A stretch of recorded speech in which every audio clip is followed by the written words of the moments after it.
निकाल के देख लें। अगर मैं कहूँ आपको लिखें कि वो कौन सा फिगर है, तो आज हम थोड़ी सी एक्सरसाइज कर ही लेते हैं।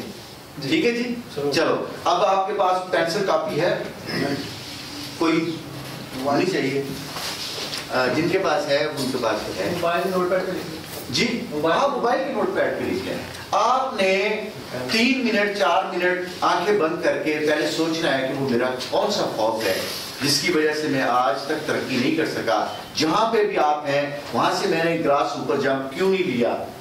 अगर आपने एमए किया हुआ है तो आपने पीएचडी क्यों नहीं किया, एमफिल क्यों नहीं किया, तो रोकता है आपको। आप मैनेजर हैं तो आप सीईओ क्यों नहीं बने, आप डायरेक्टर हैं तो आप इससे आगे क्यों नहीं गए।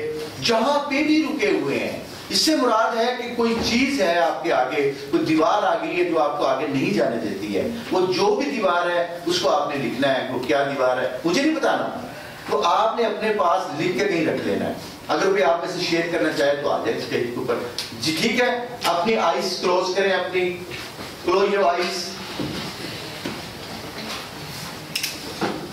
And examine your idol in life.